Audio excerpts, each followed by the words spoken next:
to this finale, what are you looking for specifically from your group? You've had some really nice seasons from, Grant and some of your guys, but what are you hoping for in this finale? I appreciate it, Mary. The biggest thing I want to see them do is finish. That's it. I mean, we came in this thing in off-season camp and training camp, and we talked about putting good stuff on tape, about getting better, about reaching personal goals. Unfortunately, didn't reach all the team goals. I want to see this group just finish the way we talked about. And I thought we did a good job of that in the last game, just kind of starting the process of finishing. And we did that last week. I thought Grant played lights out. Rocket, another solid game. I think he's 5 tackles away from hitting the 100 tackle mark for the first time in his career. And I thought Rayshawn played really good. So that was the start of the finish. I want to see his finish. Jim Schwartz talked about Ronnie Hickman, and he said in the past he was good at putting out fires, but now you guys need him to make more plays on the ball and just be more of a playmaker. What have you seen from the growth of Ronnie and how he's been able to kind of step into a bigger role this year? Yeah, no, and that was a big point of emphasis this year for Rocket. Problem solver is number one. You can't start him, for sure, can't start him, but you got to be capable of putting him out, which he's proven he can do in terms of communication, getting guys aligned. Fast call is the right call. Offenses get paid a lot of money. Coaches get paid a lot of money to create problems and throw hard questions out at you. And he's done a good job of answering those. In terms of making plays, I thought he did a good job this year when we had the opportunities.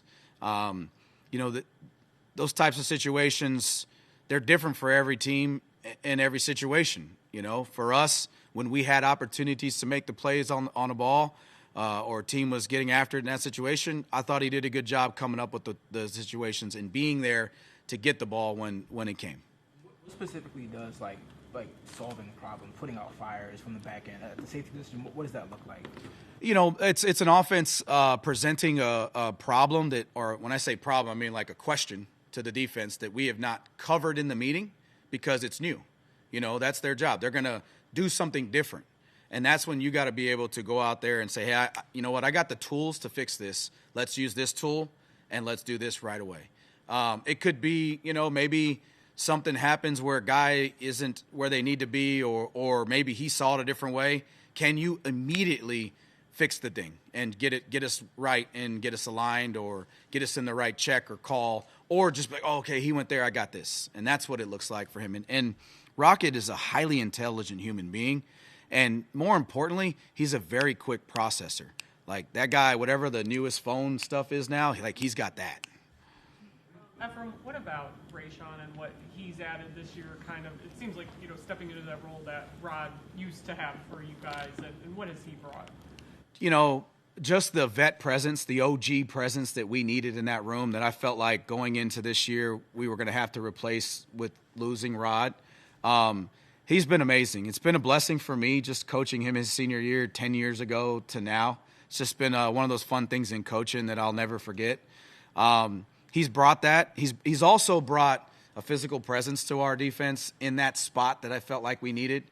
You saw that in the last game. He played really, really well. He played great in the Miami game. Anytime we've asked Ray to step in and get extra snaps and be a factor, he's done it. And he did exactly what we needed for this team this year. His vet presence, his attitude, his mentality. You guys don't get to see him in the meeting room, the sharing knowledge with guys like Don and Chris and even Rocket. So he just was everything we ever needed.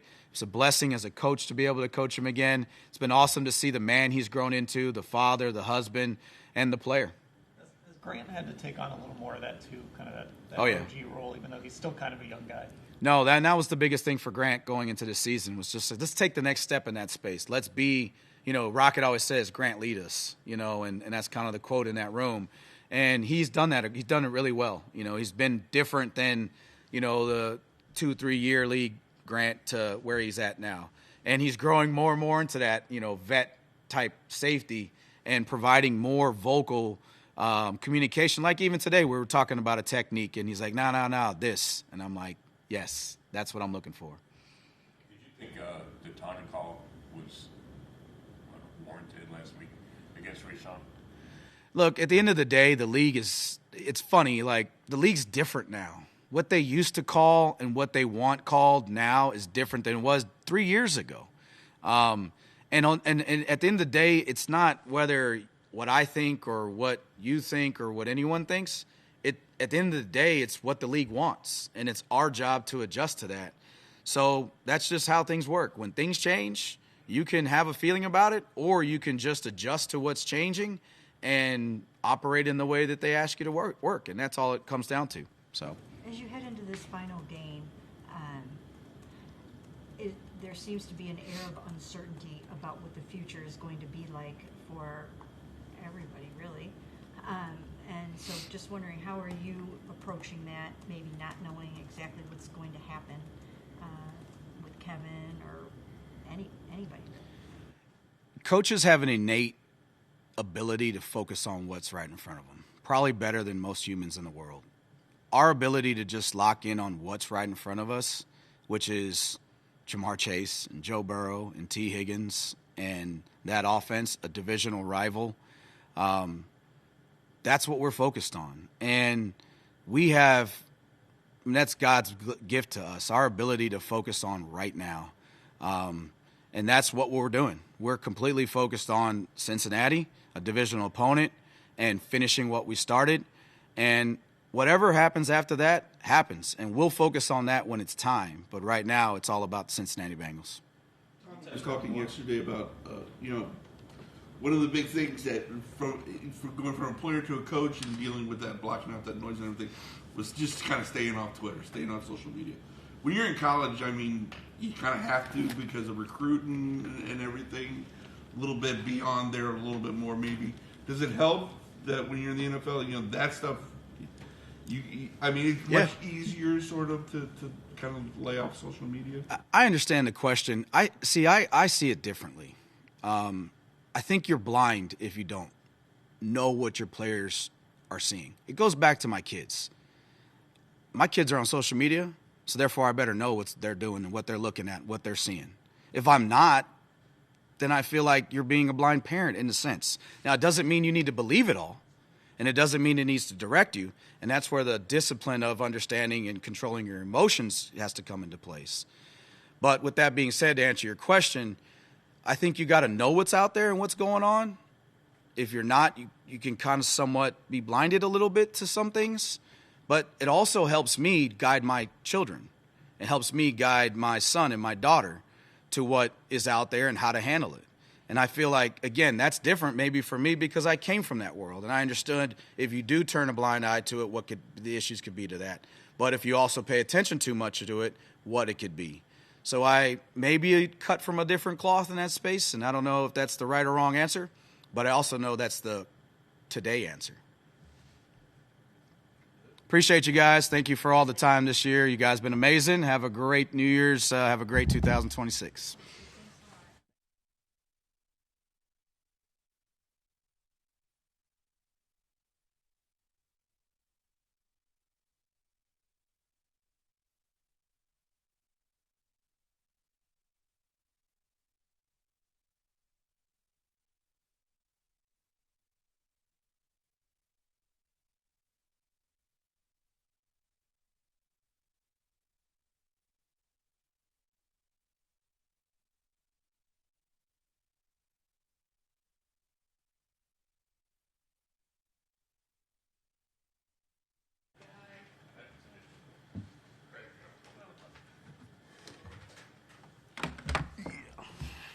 How y'all doing?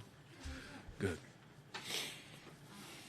What's it like heading into finale with a little bit of, I guess, uncertainty over whether or not Harold's going to be able to play, and then maybe you probably know, but we're not sure about David yet either. So, what's that like for you? Obviously, it's up to the coach, and whatever decision we make, we'll work with. But I mean, it's we go by committee in the room. Everybody's got to be ready to do their job and help the team win. Right? That's one running.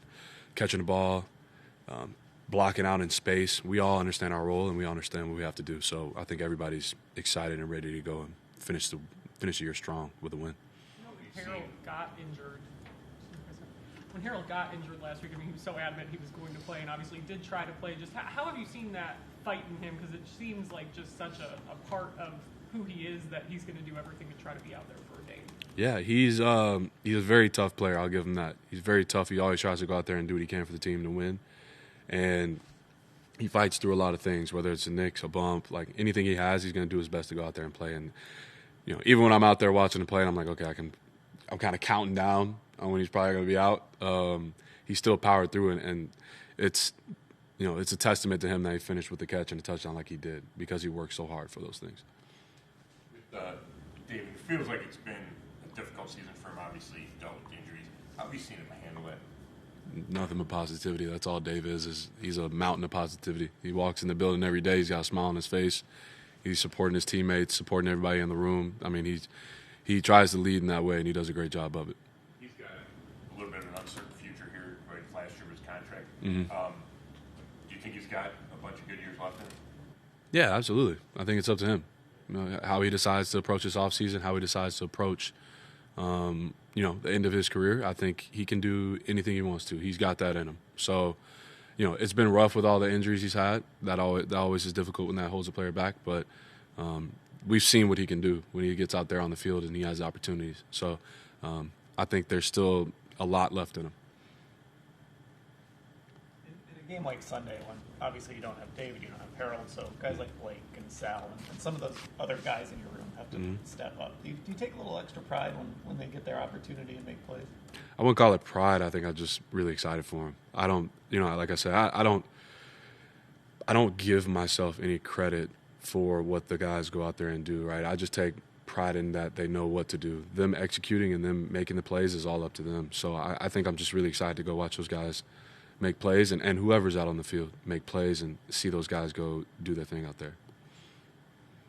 I was talking to Harold a couple weeks ago, and he said he thought he proved that he was a good blocker. Did he put enough of that on tape this year? And we've talked to you in the past, and I know it's a question coming out of Bowling Green, but just how have you seen him, I guess, develop in that area, and do you agree that he's proved that that's not an issue?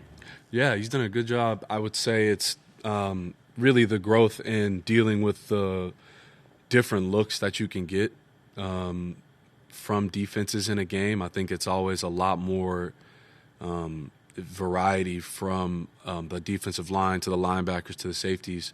And him being able to deal with those things as we've gone through the year has been definitely been a positive. And I would say the positions he's blocked from, he's been out in space blocking, he's blocked in line. We've asked him to get back in the fullback spot and block, and he's done a great job at all those spots. And I think as his knowledge of the game and the offense grows, I think it'll only grow from there. This is your first year like overseeing an entire tight ends room, right? Yeah. I know you've coached other positions, but what was that experience like this year, and maybe how was it different from coaching other positions? Yeah, so this is my first time running a room in general. I've only been an assistant or a GA, so I would say the first things first, I try to approach it the way I played and be the only person I know how to be, and that's me. And, you know, whether it connects or not, I'll find my way to connect with the guys in the room. I would say tight ends were very comparable to quarterbacks. They're really smart. They're hardworking. I mean, they're just obviously a little more athletic depending on who they are, right? But I would say it's been great. I think football players are all the same. They all got different motivations, whether it's money, wins, you know, stats, whatever it may be. Everybody's got their own motivation, and it's on me to find that factor and help them understand that correlates to the team winning, and the team winning also correlates to their success as well. So maybe like lean on Kevin a little bit more, especially because he has like a background with tight ends, and overall, just what was it like, coaching with him and being part of his staff? Yeah, I think getting an opportunity from him in the first place kind of told me how he felt and what he believed in. And yes, I leaned on Kevin a lot. I leaned on Tommy a lot, right, because he was in the room before and he had his own processes and his own routines for dealing with those guys. So I would say I asked both of them a lot of questions, how to handle things, how to handle different situations, how to approach different situations. Every day is different, right? So, like, how can I go in there and be consistent? Like, I think and they were both very helpful. I'm very thankful for the opportunity and to have this opportunity in this building with them. It's been great. Tommy talked when he was the position coach in that room that, tight ends encompass so many parts of the offense that can make a coach a better coach in that way, just giving you that more full picture view. I guess, did you experience that part of it? Do you think that's a fair assessment? I did. I would say, my knowledge of the run game, it was really something I worked on last year when I was in New York, and I thought I had a grasp until I got here, and I still found out there's so much more to it, and learning more about protections, how to speak protections, and really what it is, I'll say it like this. You go into the room and you try to speak the language of the playbook, and sometimes that doesn't really connect with everybody. And I always thought, the best way to explain things, or usually the best coaches or the best teachers, because that's what we are the ones that can make things that are really complicated be really simple, right? So I'd be in the room and be like, hey, guys, we're going to do this. We're going to -1, yada, yada. And I use all these words, and the guy would be like, we can just leave 2. I'm like, yeah, you're right. We can just leave 2, right? So, learning how to be simple in my language and learning how to be simple in how I describe things has been probably the biggest taking point I've had from this. With Harold, what does it say about Harold and the season he had, that he was able to make Pro Bowl as an alternate as a rookie? It's impressive. I think it speaks to his talent level, his work ethic on and off the field, and I think he's naturally gifted, and I think we all saw that in how he plays, right? And I think it's a testament to him, and now it's up to him how he wants to approach it next year and see if he wants to take that next step and shoot for an All-Pro, right? So I have all the belief in the world in him, and I can't wait to see what happens next year. Awesome. Thank y'all.